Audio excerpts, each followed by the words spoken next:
సిద్ధం సభ చూస్తున్నారు కదా, ఎలా ఉండబోతుంది అంటారు సార్?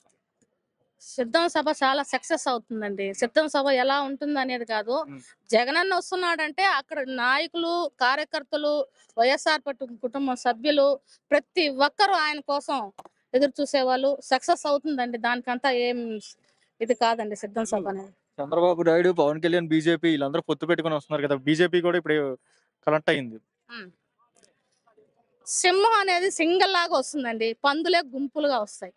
ఒక్క వైఎస్ఆర్ మన సీఎం గారిని వైఎస్ జగన్మోహన్ రెడ్డి సింగల్ గా వస్తాడు, ఒక సింహం లాగా వస్తాడు.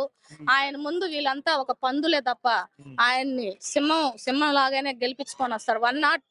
175 గెలిపించుకునే అవకాశం ఉందండి. ఖచ్చితంగా గెలుస్తాడు. ఖచ్చితంగా 175కి 175 వస్తాయి. రాష్ట్ర వ్యాప్తంగా నిన్న సంక్షేమ పథకాలు పెట్టారు కదా, సోమరబోతులు అవుతున్నారు అంటారు. సోమరబోతులు అవుతున్నారు, దేనికి సోమరబోతులు అవుతున్నారండి? గత ప్రభుత్వంలో ఎన్ని హామీలు ఇచ్చారండి, ఒక్కటి నెరవేర్చిన పాపం లేదు. ఈ రోజు జగన్మోహన్ రెడ్డికి పాదయాత్రలో ఇచ్చిన మాటల ప్రకారము నవరత్నాలు అనేది తీసుకొచ్చి ఎక్కడ చూసినా అభివృద్ధికి సంక్షేమ పథకాలు తీసుకొస్తూ ప్రజలకు అందే విధంగా చేస్తున్నారు. ఇది సోమరపాదితనం అని అనడం వాళ్ళకి అలా ఎలా అనిపిస్తుంది అనేది అర్థం కాలేదండి.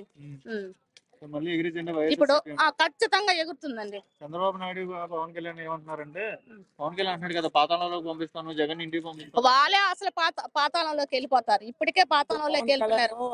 లాస్ట్ టైమే చెప్పారు కదా జనాలకి, కాదన్నా లాస్ట్ టైమే చెప్పారు కదా, అమ్మా మీకు పసుపు కుంకుమ ఇస్తున్నాం అన్నారు.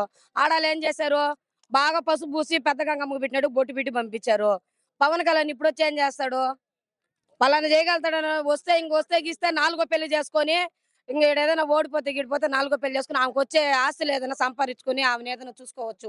ఇప్పుడు 3 దేశాలు అయిపోయినాయి, తెలంగాణ అయిపోయింది, ఏపీ అయిపోయింది, విదేశాల అమ్మాయి అయిపోయింది. ఇంకెవరైనా వెస్ట్ ఇండీస్ ఇంకేడైనా ఏరే దేశం ఉంటే అమ్మాయిని చేసుకుని అక్కడ ఆడైనా సెటిల్ అవుతాడు పవన్ కళ్యాణ్ గారు. అంతేనా? 175కి 175 తగ్గేదే లేదు. సముద్రం లోతు ఎంత అంటే ఎవరు చెప్పగలుగుతారు? ఆ సముద్రం అనేది జగన్మోహన్ రెడ్డి. సముద్రం లోతు ఎవరు చూడలేరు కదా. అవంతా పిల్ల కాలువలు, ఎన్ని కాలువలు చేరుకున్నా ఇన్ని నదిలో జారాలి, ఎన్ని నదులు వచ్చినా సముద్రంలో జారాలి. సముద్రం నీళ్ళు ఎన్ని ఎత్తి పోస్తారు వాళ్ళు. మళ్ళా జగరేది వైఎస్ఆర్ జగన్ అనే, మళ్ళా కూర్చునేది సీఎం కూడా జగన్మోహన్ రెడ్డి. దాంట్లో అయితే తేడానే లేదు. అయ్యా, సిద్ధం సభ బ్రహ్మాండంగా జరుగుతుంది.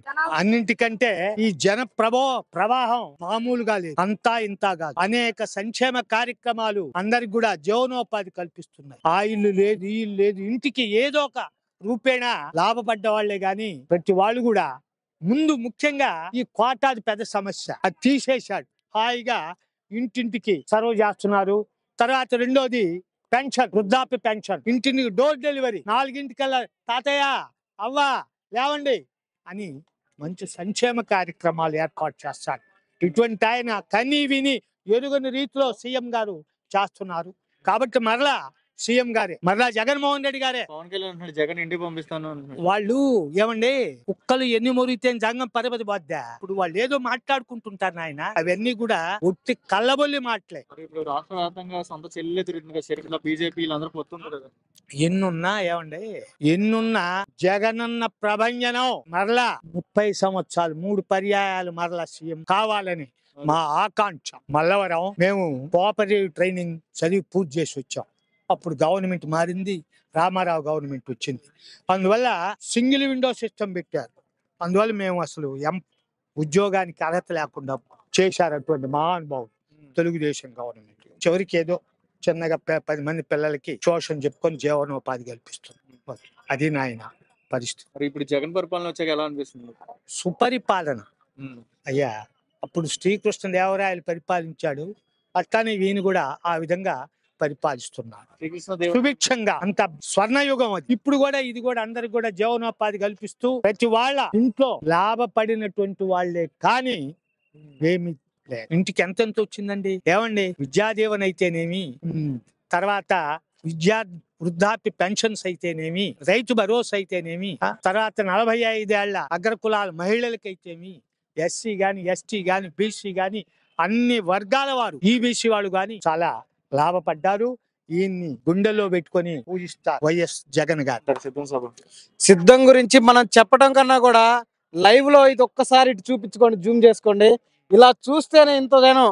ఎప్పుడో 4 గంటలకి జగన్మోహన్ రెడ్డి గారు వచ్చి సభ స్టార్ట్ అయింది, కానీ 5-6 గంటల ముందలే ఈ సభకి వేలాది మంది అభిమానులు కార్యకర్తలు వచ్చేసి ఇప్పటి నుంచే నిన్న కోటప్పకొండ చూసాం తిరునాళ, ఈ రోజు జగనన్న జాతర చూడబోతున్నాం 4 గంటలకి. చంద్రబాబు నాయుడు పవన్ కళ్యాణ్ ఇద్దరు పొత్తు పెట్టుకుని వస్తున్నారు. బీజేపీ పొత్తు ఉందంటున్నారు. ఈసారి ఎలా ఉంటుంది అంటారు?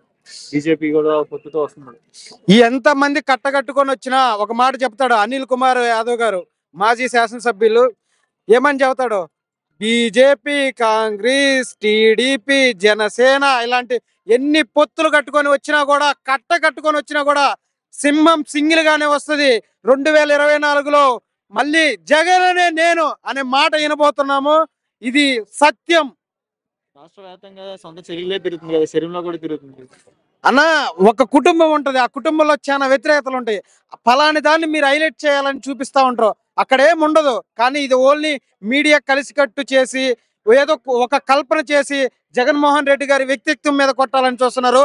ఇది ఎవ్వరు కూడా ఆంధ్రప్రదేశంలో జగన్మోహన్ రెడ్డి గారిని ఎవరు ఎన్ని విమర్శలు చేసినా, ఎవరు ఎంత నేమ్ డ్యామేజ్ చేసినా తగ్గేదే లేదు, పెరిగేదే కానీ తగ్గేదే లేదని మాత్రం చెప్తున్నాం.